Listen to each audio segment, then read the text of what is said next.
पति पत्नी में अनबन या सास बहू के झगड़े, नंद और भौजाई का आपस में तालमेल नहीं होना या संबंधों में विवाद होना। मैं बात कर रहा हूं शादीशुदा लाइफ की, आपकी दाम्पत्य लाइफ की, आपकी पारिवारिक लाइफ की। अगर आपका वैवाहिक जीवन सुखमय नहीं है, अगर आपके वैवाहिक जीवन में संकट है, कष्ट है, मुसीबतें हैं, तकलीफें हैं और आपका संबंध विच्छेद होने का योग और कुयोग बनता जा रहा है, तो आज का दिन आपका है।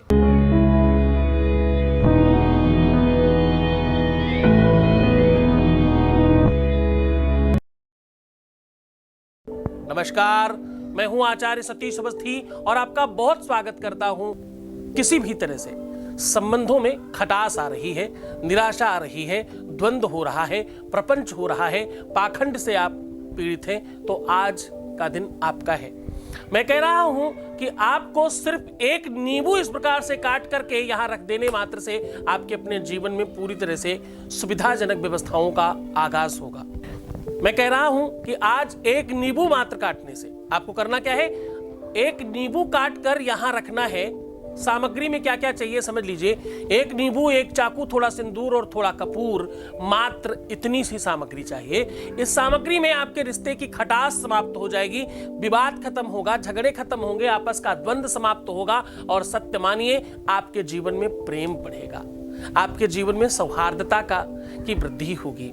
जब दो जिस्म एक जान कोई हो जाए, जब वो स्वयं में अर्धनारेश्वर हो जाए, अर्धनारेश्वर का मतलब आधा शरीर पति का और आधा शरीर पत्नी का हो जाए, तो समझ लो वो विवाहित है। विवाह में 7 फेरे होते हैं और 7वां फेरा पता है, 7वां फेरा कोई फेरा नहीं होता, बस पति पत्नी अपना आसन परिवर्तित कर लेते हैं। वो उनके आसन में बैठ जाते हैं, वो उनके आसन में बैठ जाते हैं। दोनों पाटों का परिवर्तन कर देने से, दोनों आसन के परिवर्तन कर देने से 7वां फेरा माना जाता है। और शास्त्र कहता है कि यावत कन्या न बामांगी, यावत कन्या न बामांगी, तावत कन्या कुमारी का। बोले वो 7वां फेरा जब तक कंप्लीट नहीं होता तब तक लड़की कुंवारी होती है। आपने वो पिक्चर में गाना सुना होगा ना, जब तक फेरे ना हो पूरे 7, छठे भी नहीं, हाँ पूरे 7, तब तक नहीं बबूनी बबुआ की, जब तक पूरे ना हो। तो 7 फेरों का संबंध केवल विवाह करना नहीं है, 7 फेरों का संबंध तुम्हारे 7 जन्मों से है। 7 संबंधों का मतलब आपके आपस के 7 जन्मों का संबंध है। एक दूसरे के प्रेम से रहेंगे, एक दूसरे का आदर सम्मान करेंगे, एक दूसरे को कभी किसी की कमी महसूस नहीं होने देंगे। क्योंकि देखो, पति पत्नी केवल पति पत्नी नहीं है, वो दोनों मित्र हैं, वो दोनों परस्पर हैं, वो दोनों एक दूसरे के सुख और दुख के पूरक हैं। हर बार कोई एक ही क्यों माफी मांगे, हर बार कोई एक ही क्यों झुके, क्यों नहीं तुम खुद आगे बढ़कर के इस व्यवस्था को अंजाम देते हो, एक नया अंदाज क्रिएट करते हो। भाई आपको ऐसा क्यों लगता है कि तुम्हारे सॉरी बोलने से, तुम्हारे झुकने से तुम छोटे पड़ जाओगे? संबंध खराब होने से अच्छा है चीजों को ठीक करने का प्रयत्न कीजिए ना, कोशिश कीजिए ना। प्रयत्न आपका सही दिशा में आप कर रहे हैं। अपने ही घर में, चाहे आपकी अपनी पत्नी हो, चाहे आपका अपना पति हो, अपने ही घर में किसी के सामने झुक जाने मात्र से आप छोटे कभी नहीं होते। इससे आपकी मधुरता बढ़ती है, आपका बड़प्पन बढ़ता है, आपके अंदर वो बाहुबलता बढ़ती है, जिससे संबंधों को ठीक करने की क्षमता है। देखो, आप एक छोटा सा परिवार नहीं चला पाते और हम जब बातें करना शुरू करते हैं माननीय प्रधानमंत्री नरेंद्र मोदी जी तक पहुंच जाते हैं कि वो देश नहीं चला पा रहे हैं, ये नहीं कर पा रहे हैं। अरे क्या आप अपना घर परिवार ठीक से चला पा रहे हैं क्या? अगर आप स्त्री हैं तो भी, आप पुरुष हैं तो भी इस बात को समझने की कोशिश करिएगा। पारिवारिक संबंधों में अगर खटास है, अगर आपका अपना सास बहू में कुछ अनबन होती है, नंद भौजाई में कुछ होती है, देवरानी जेठानी के साथ कुछ होती है, या तुम्हारी अपनी पत्नी के साथ तुम्हारा तालमेल ठीक नहीं है, तुम्हारे पति के साथ तालमेल ठीक नहीं है, या पत्नी के घर वाले ज्यादा हस्तक्षेप करते हैं, ऐसा किसी भी तरह की अगर कटुता आ जाए तो सत्य मानिए बना बनाया रिश्ता बिगड़ जाता है। बना बनाया संबंध पूरी तरह से ध्वस्त हो जाता है। कितनी भी कोशिश कर लीजिए, कितना भी प्रयास कर लीजिए, एक बार चीजें खराब हो जाए तो ठीक होना मुश्किल हो जाता है। चुकी रही मन धागा प्रेम का, मत तोड़ो चटकाए, जोड़े से फिर ना जुड़े, जुड़े गांठ पड़ जाए, ऐसा कहते हैं। आज आपको चाहिए एक नींबू, एक चाकू, थोड़ा सिंदूर और कपूर और माचिस, बस आग लगाने के लिए कोई भी ऐसी चीज, लाइटर भी कर सकते हो तुम इस्तेमाल। बस इतनी सारी सामान से आज आपके जीवन में सब कुछ बेहतर हो जाएगा। अब आपको करना क्या है, इस नींबू को पहले लेफ्ट हैंड में खूब कस के दबा के रखना है और 2 नंबर हैं जिनको बोलना है 9777। क्या बोलना है? 9777 लेफ्ट हैंड में। फिर उसको राइट में रखना है और बोलना है हुम धूम नमः, हुम धूम नमः। फिर इसी नींबू को अपने मस्तक पर लगाना है और बोलना है जम।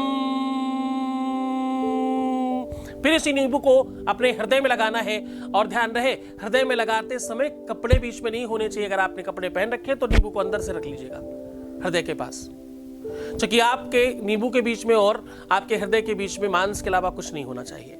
तो आप हृदय के पास बीचों बीच जहां मैंने हाथ रखा है, जहां से पेट समाप्त होता है, हृदय इसी जगह होता है, यहां पर लग करके नींबू को ओम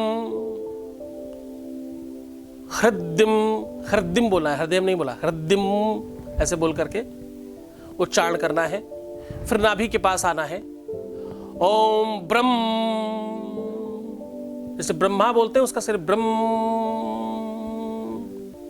आगे हंकार में हांग रखना है ताकि ब्रह्म हा निकले, लेकिन आपको उच्चारण सिर्फ ब्रह्म करना है।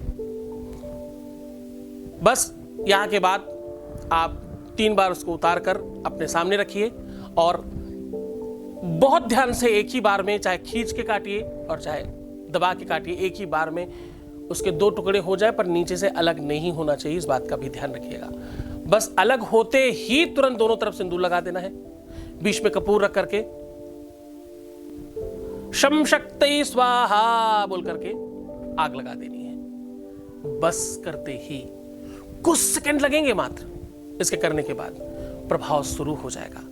लाखों लोगों ने लाभान्वित हुए हैं, लाखों लोगों को जीवन में ठीक व्यवस्थाएं मिली हैं। अब तुम्हारी बारी है। तुम्हारा रिश्ता टूटेगा नहीं, मतलब नहीं। तुम जो चाहते हो वही होगा। तुम जिससे विवाह करना चाहते हो, जिसके साथ विवाहित जीवन जीना चाहते हो, तुम्हारी उसमें वृद्धि होगी। तुम्हारा वैवाहिक जीवन तुम जिसके साथ जिस प्रकार से चाहते हो उस प्रकार से चलेगा। बस इसको निष्ठा से करना, श्रद्धा से करना, विश्वास के साथ करना, अपने गुरु का आदेश जरूर लेना। गुरु के प्रति निष्ठा, श्रद्धा, विश्वास रखना ही किसी भी उपाय को बल प्रदान करता है। अपना बहुत ध्यान रखिए, खुश रहिए, मुस्कुराइए, सुंदर बनिए। हर आधे घंटे में पानी पीजिए। प्रीवियस लाइफ का भी मत बताना, किसी भी सूरत में नहीं। एक बार रोने से 21 दिन खराब होते हैं। पैसों का आदान प्रदान नहीं करना चाहिए। अपना बहुत ध्यान रखना। मैं हूं तुम्हारे साथ, छोड़कर जा रहा हूं तुम्हें उन गलियों में, उन पगडंडियों में, उन ख्यालों में, उन विचारों में जहां सिर्फ और सिर्फ प्रेम है। ओम नमः शिवाय। दिव्य ज्ञानी शिव भक्त सद्गुरुनाथ जी महाराज के मुखार बिंदु से सुनिए आनंदम शिव महापुराण कथा। दिनांक 10 से 18 अप्रैल 2023, समय दोपहर 12 से 4 बजे तक। कथा स्थल गांव लोहा, पोस्ट शहरोल, तहसील अर्की, जिला सोलन, हिमाचल प्रदेश।